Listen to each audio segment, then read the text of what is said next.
Hello and welcome to documentation number 18. I'm about to tell you something which is close to an adventure, and to me it's a miracle. Maybe some of you know the Tolkien's Lord of the Rings, and there's a tree, the white tree in Minas Tirith, which is supposed to be dead, but it isn't. There's still flowers. And this is the same with me. As I've stated a number of times, I've been unable to play the piano for 53 years now. And well, 53 years ago, something happened which prevented me from playing the piano and even from exploring what kind of abilities I have. And what is happening now is something that is, let's say, totally beyond my control. So I cannot decide how this development takes place, but I can watch and listen. There's no recipe for this kind of approach to piano playing. Apart from, I can say that in my daily life, I emotionally pass through the reminiscences of the nightmares that 50 years ago plus created this blockage. So what's happening is not that I'm getting better to play the piano as I sit at the piano. And as I've stated also a number of times, I'm not able to practice because what I practice disappears overnight. What is happening is an increase in level of capacity as such. And with this increase of capacity, I'm able to, I discover from 1 week to another that I can play with larger and more controlled sound. My fingers are moving in a different way. And this is a process which is completely opposite to the, I wouldn't say normal, but the extreme version of how to become a pianist is demonstrated in the autobiography of the wonderful American pianist Ruth Slenczewska. Her father forced her to practice 9 hours a day from the age of 4. When she played wrong notes, he slapped her in the face, and if there's with her the slightest sign of rebellion, she was denied meals. So she had a talent, of course, and was able to play, and has made a number of wonderful recordings, but had a period where she had to cut off her contact with music. I have never had a period where I've been cut off from music, but from the piano. And this time I will play maybe even shorter examples of the compositions that I always play, and I use these compositions as test pieces to see the difference. And if you listen to documentation number 17, you will already from the beginning be able to hear a total difference. We have done a lot of effort here to get the best possible light and the best possible sound. And of course, one day a studio and a Steinway Grand will do some difference. But already now, and with this Herman N. Peterson piano, there's quite a lot to say and a lot of nuance possibilities. I will begin with playing the piece that I normally end with, the Grieg's Wedding on Trollhaugen. And I promised some documentations ago that I wouldn't say this, but I have to say it again, that there will be wrong notes. Maybe some of you have seen the incredible film called There Will Be Blood. Also, if you see films by what's his name, the Hateful Eight,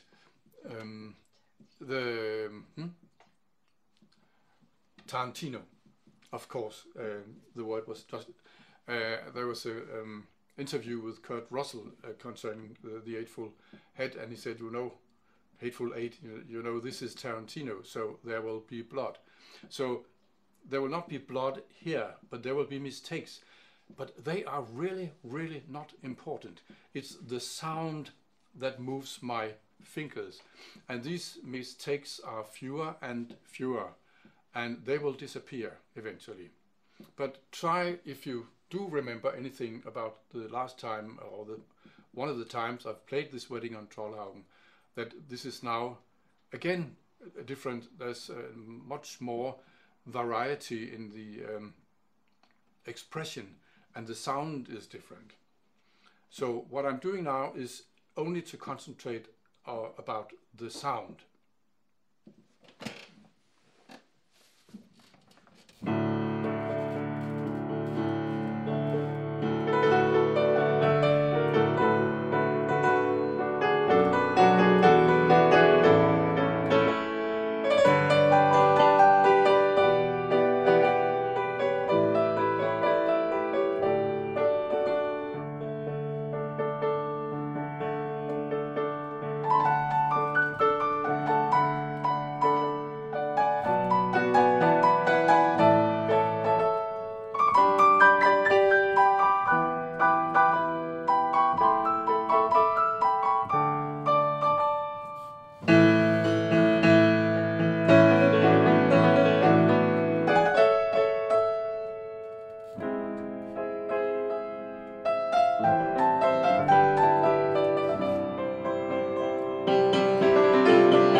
Well, there was one too many in the end, but never mind.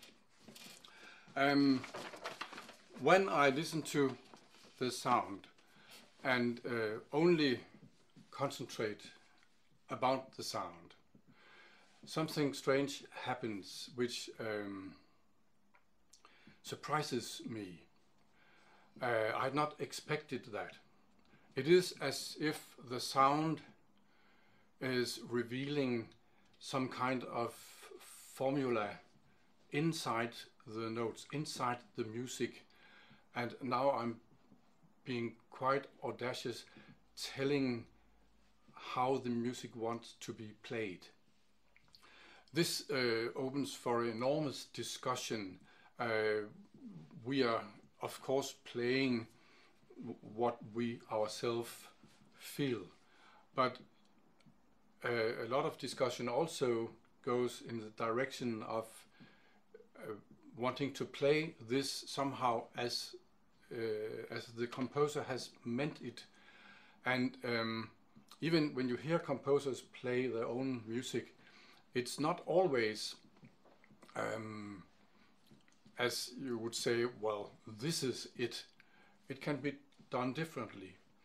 But gradually, when I'm getting better to hit the sound and hear the sound and express the sounds, it's more precise, the difference of interpretation from century to century and from composer to composer. I'll try if I can illustrate different kinds of sound with small examples.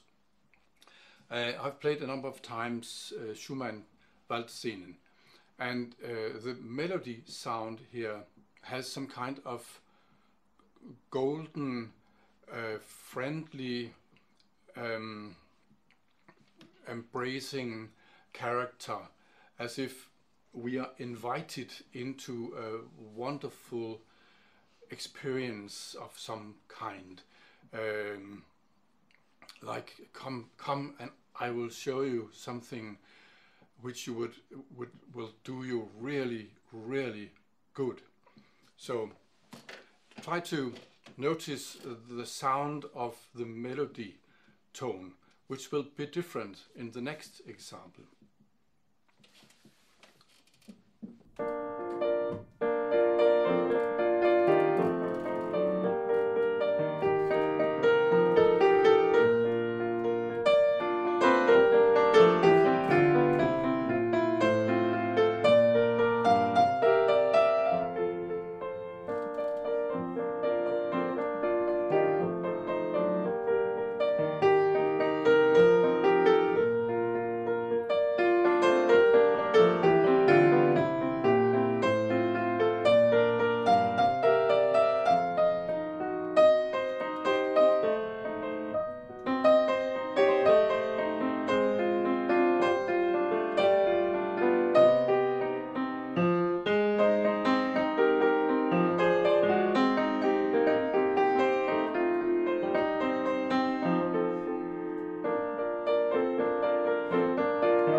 didn't sound quite as I intended, but it was close.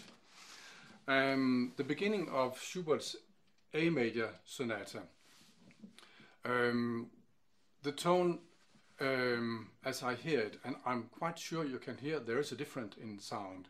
The tone is, well, it sounds almost banal to say it's more to singing or closer to telling a story where the melody in itself is a story, where the melody with Schumann is more like an atmosphere. So let's see what happens here.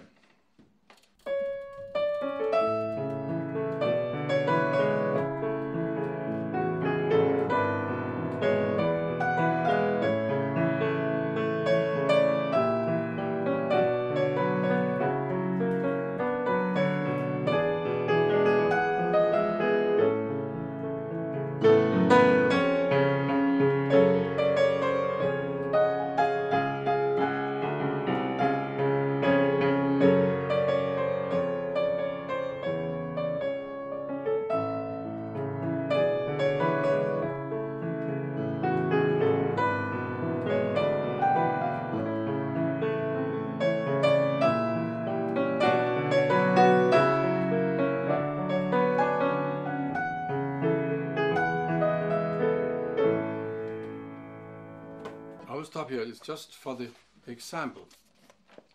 And a couple of days ago, where I began to play this Mozart G major sonata I normally play, I discovered that I was suddenly had moved 1 century back in time.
Like telling a story which is with a melody which is flowering and pastel-like, the way I hear it.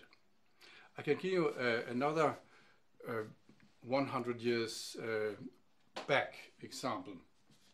The French Suite No. 1 in D minor. When I try to listen to what kind of sound and what kind of tempo does this composition want, and I let the sound decide the tempo. The first movement sounds something like this, and the sound is more compact in a way.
The interesting thing is that the second movement, it's tempting to play these two movements in almost the same tempo, but the first one said Allemande, that's a German, in the German way. Courant, that's running, that's a bit faster, and excuse me, and in this movement the sound is different. It's not as compact, and I'm trying to be totally objective when I say this is not something I decide, it's the music that decides this.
The right notes will, as I said, eventually be there. Another sound example where the sound is directing my ability to play. Maybe you can see now, if you compare, that I'm sitting at the piano in a different way. I'm getting closer and closer to, shall we say, look like a pianist, and not look like somebody who tries to play the piano.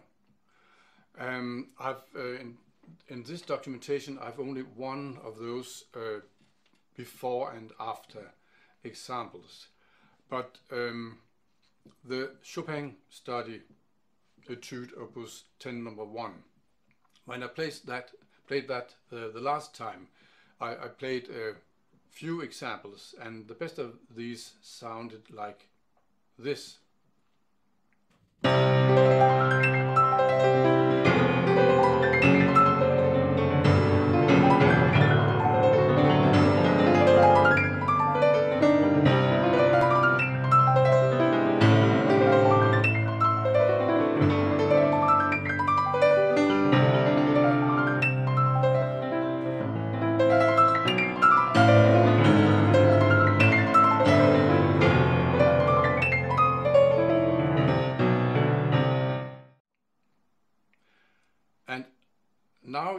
be able to hear, I'm quite sure, that I play it with more ease. I may play it a couple of times because there's still a lot of notes missing, but the sound is different, and it's easier for me to play it because I have more control over each finger, as if the sound is coming out of the earth. Imagine you're watching a piece of garden, and then you photograph it in this way, which I've seen a lot of times, with 10 minutes intervals, and after a few days you can just make a film where the flowers bloom. So it's as if the music is coming closer and closer to me as I am being in tighter and tighter connection with my hands. So now it's one of these situations where I will try to tell myself that I'm not trying to convince anybody. I'm reporting a phenomenon which to me is as new and as fascinating and strange as it might be. I don't still play the entire study, but that will come.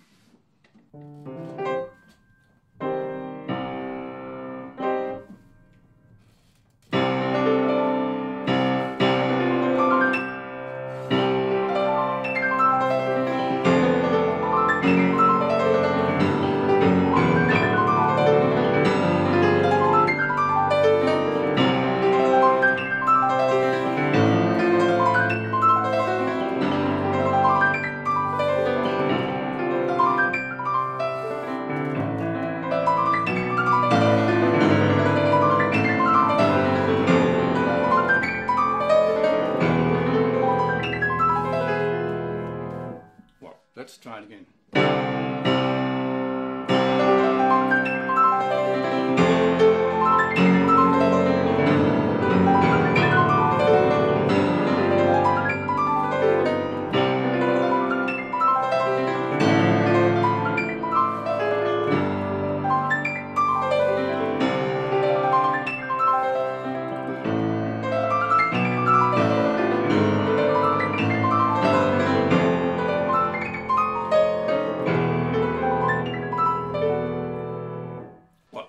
Getting a bit tired in my right hand, because when the sound is not completely under control, I'm using enormous power of the muscles.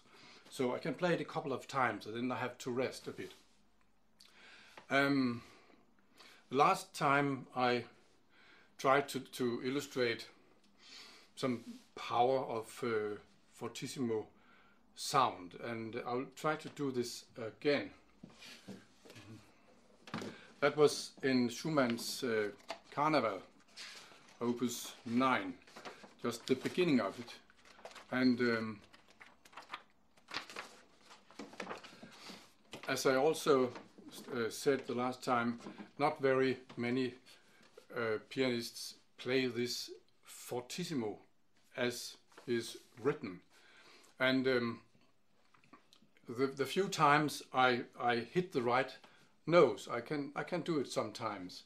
I can really hear that this corresponds to a guy we once had in Denmark in an amusement park, where he was standing in front of some kind of circus and calling the audience in, trying to allure them, no, it's not called that, to make them enter and pay their ticket. And they had there was a lot of things this circus wanted to show to the people. And this is the same with Schumann here. The Carnival is a box with all kinds of strange and fascinating and varied portraits and expressions and situations and people, and what Schumann saw in the world around him around him and put into music, like in his composition Papillon and Fasching aus Wien also, and in some of the other compositions where he had a lot of different views of the world and people and facial expressions and persons and rituals and things. So I try to play this fortissimo if possible. So this means, hey, come over here, come over, look at this, look at this.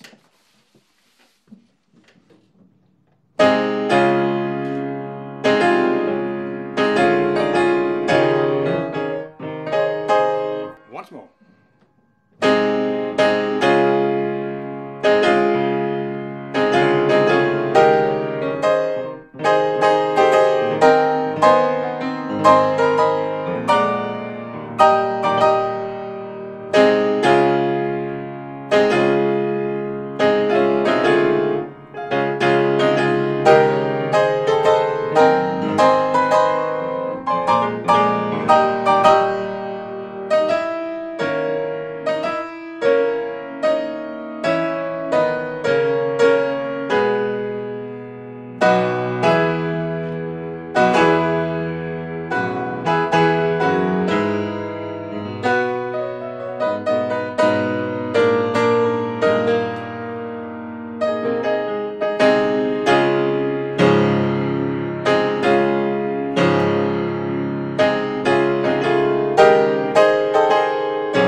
Something like that. About the fortissimos and the change in forte, piano, fortissimo, I discovered something which I thought that was quite interesting. I played a couple of times the Bach prelude in C. And I can play a few bars the way I usually play it.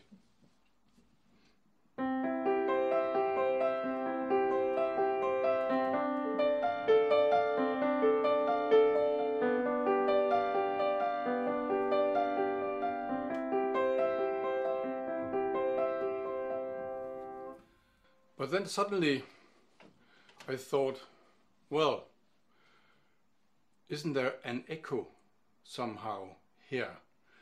I think it would be too much if you played it on two manuals on a cembalo like this.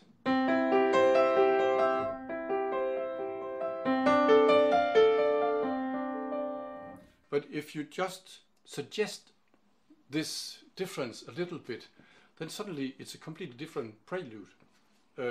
This is just an experiment. I don't know if it should be played like that, but suddenly it made sense.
last time I played the Chopin F major ballad, I felt that the slow beginning had much more to say than I had discovered up till now. And this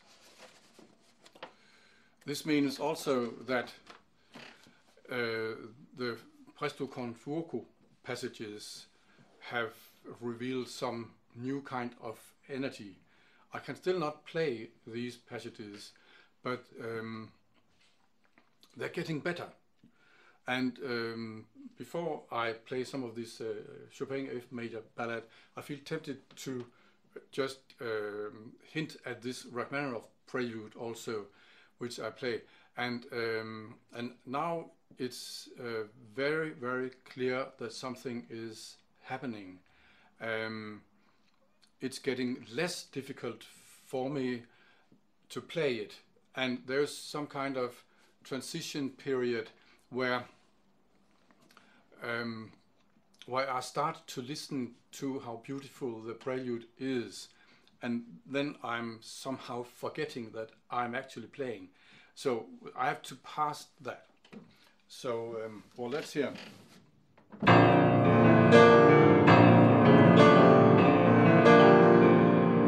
Once more.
You can see I'm carried away, but I think I'll try it just once more.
Well, it doesn't get any better than that, but something is really cooking. I'm sure you can hear that. And as I said before, I can't do anything about that. I can't practice. If I practice, it disappears overnight. What I can do is watching, and I can see and hear that it's changing. It's coming like this flower garden, and I can only hope that this will continue until I can actually play it. And then some pieces of the F major ballad.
somehow the same goes for the A flat ballad, which also, let's say, shows me how it wants to be played.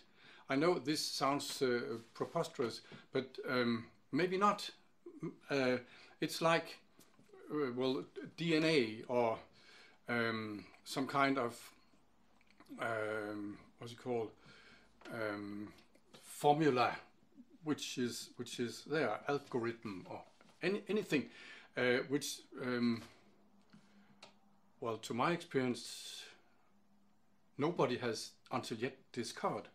There's a lot of wonderful musicians who play in a wonderful way, but what if I am on the track of something there's hidden messages in the music, but you have to be able to listen in a special way without any kind of disturbance, and you have to be able to play without practice, because practice contains some kind of routine, and you cannot play this really if you are unconscious just a little bit. So every note has to be conscious, and as I said, I cannot do that. I can't decide to do that, but as it is, as if this is what is happening.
enough of that.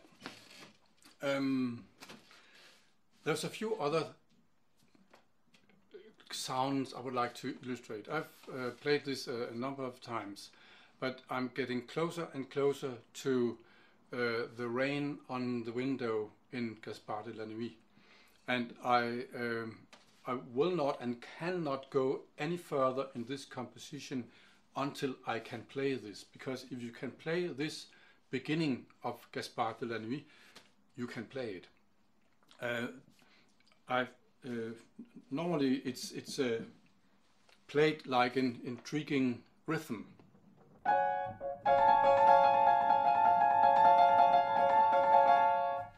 But in the poem, it's rain on the window, and out of this rain there's an image, and the sound of this mermaid coming out there should be exotic, erotic, alluring, tempting.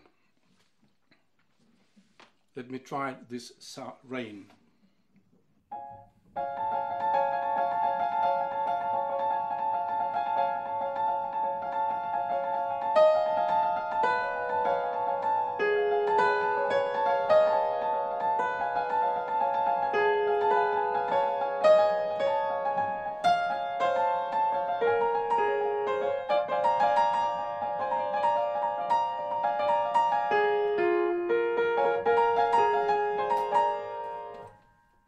One more time.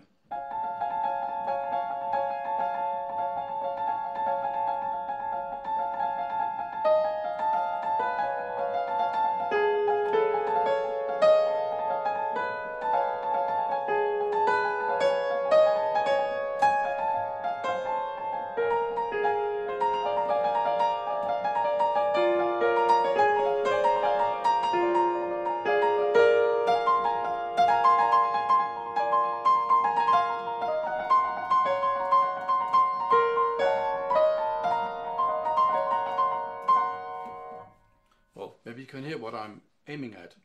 And if I practiced 9 hours a day for a week, I will probably be able already now to play the Fifth Sonata by Alexander Scriabin. But I'm sticking with these chords in the beginning of the fast section, which, due to their 2/3 rhythm, also has this, you can be tempted to play it as jazz-like, like this.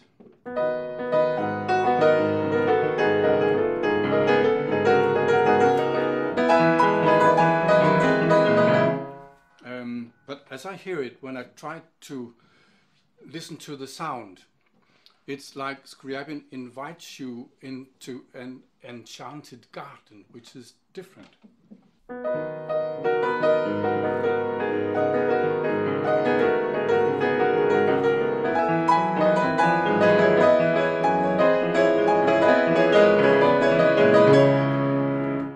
Something like that. Well, to sum this up, the Liszt Sonata, and this is such a pleasure to be able to play these sounds in this masterpiece. In the beginning of the 19th century, it was considered a hump or an elephant. Nobody dared to touch, really, but now everybody plays it. And I'm trying to detect where am I in my ability to play.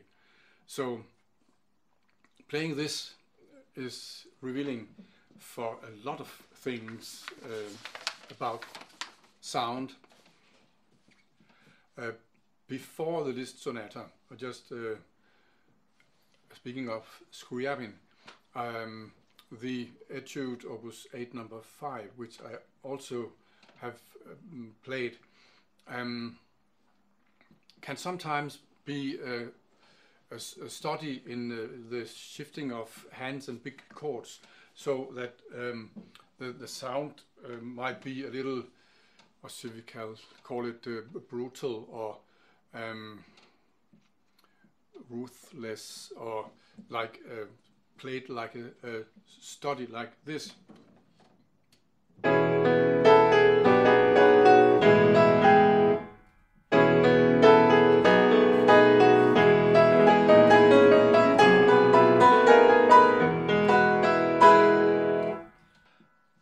But listening to the sound, this is a very, very friendly piece, almost as if it's about friendship and stretching out a hand to a friend. Well, these images in music is just a way to illustrate some kind of atmosphere, but I can try to play it the way I hear it now.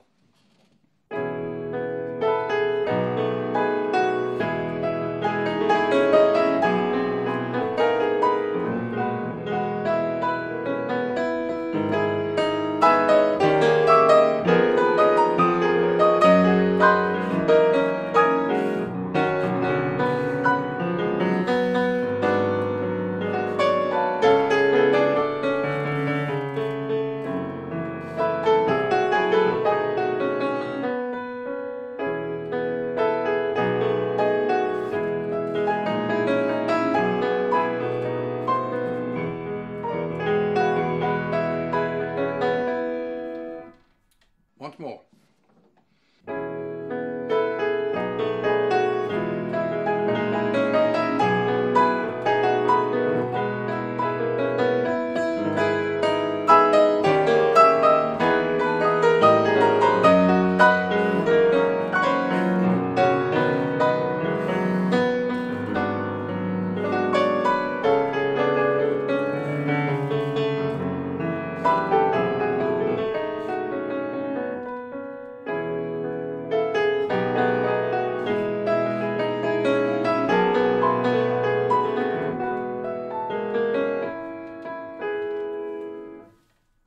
And now to these bits and pieces of the Liszt sonata, and again there will be blood or wrong notes, but never mind, listen to the sound. It's so much changing now, and I will be able to play it, and I enjoy that. So yes, here we go.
Darn.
this won't work today.